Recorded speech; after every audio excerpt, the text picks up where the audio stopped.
1 ശമൂവേൽ അധ്യായം 7. കിരിയത്ത് യെയാരീം നിവാസികൾ വന്ന് യഹോവയുടെ പെട്ടകമെടുത്ത് കുന്നിന്മേൽ അബീനാദാബിന്റെ വീട്ടിൽ കൊണ്ടുപോയി. അവന്റെ മകനായ എലയാസറിനെ യഹോവയുടെ പെട്ടകം സൂക്ഷിക്കേണ്ടതിന് ശുദ്ധീകരിച്ചു. പെട്ടകം കിരിയത്ത് യെയാരീമിലായിട്ട് ഏറിയ കാലം 20 സംവത്സരം തന്നെ കഴിഞ്ഞു. ഇസ്രായേൽ ഗൃഹമൊക്കെയും യഹോവയോട് വിലപിച്ചു.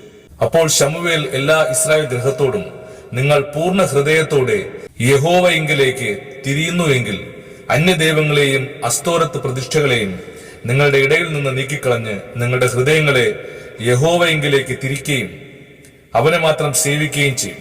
എന്നാൽ അവൻ നിങ്ങളെ ഫെലിസ്ത്യരുടെ കയ്യിൽ നിന്ന് വിടുവിക്കും എന്ന് പറഞ്ഞു. അങ്ങനെ ഇസ്രായേൽ മക്കൾ ബാൽ വിഗ്രഹങ്ങളെയും അസ്തോരത്ത് പ്രതിഷ്ഠകളെയും നീക്കിക്കളഞ്ഞു, യഹോവയെ മാത്രം സേവിച്ചു.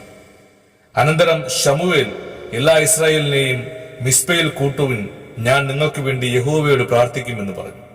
അവർ മിസ്പയിൽ ഒന്നിച്ചുകൂടി വെള്ളം കോരി യഹോവയുടെ സന്നിധിയിൽ ഒഴിച്ചു.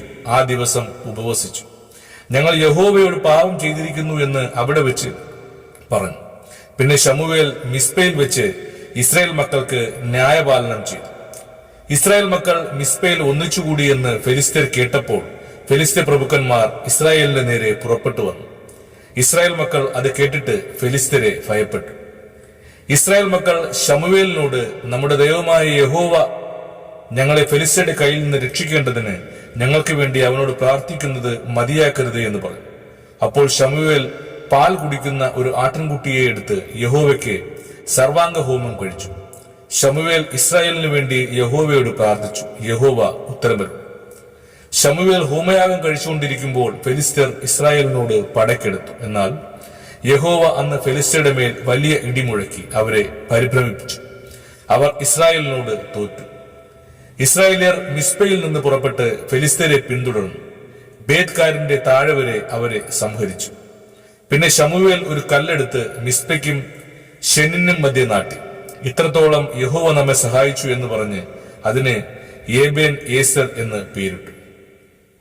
ഇങ്ങനെ ഫെലിസ്ത്യർ ഒതുങ്ങി, പിന്നെ ഇസ്രായേൽ ദേശത്തേക്ക് വന്നതുമില്ല.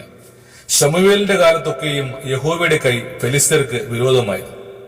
എക്രോൻ മുതൽ ഗത്ത് വരെ ഫെലിസ്ത്യർ ഇസ്രായേലിനോട് പിടിച്ചിരുന്ന പട്ടണങ്ങൾ ഇസ്രായേലിന് തിരികെ കിട്ടി. അവയുടെ അതിർ നാടുകളും ഇസ്രായേൽ ഫെലിസ്ത്യരുടെ കയ്യിൽ നിന്ന് വിടുവിച്ചു. ഇസ്രായേലും അമോര്യരും തമ്മിൽ സമാധാനമായിരുന്നു. ശമൂവേൽ ജീവപര്യന്തം ഇസ്രായേലിന് ന്യായപാലനം ചെയ്തു. അവൻ ആണ്ടുതോറും ബഥേലിലും ഗിൽഗാലിലും മിസ്പയിലും ചുറ്റി സഞ്ചരിച്ചു. അവിടങ്ങളിൽ വെച്ച് ഇസ്രായേലിന് ന്യായപാലനം ചെയ്തിട്ട് റാമയിലേക്ക് മടങ്ങിപ്പോയി. അവിടെയായിരുന്നു അവന്റെ വീട്. അവിടെ വെച്ചും അവൻ ഇസ്രായേലിന് ന്യായപാലനം നടത്തി വന്നു. യഹോവയ്ക്ക് അവിടെ ഒരു യാഗപീഠവും പണിതിരുന്നു. ആമേൻ.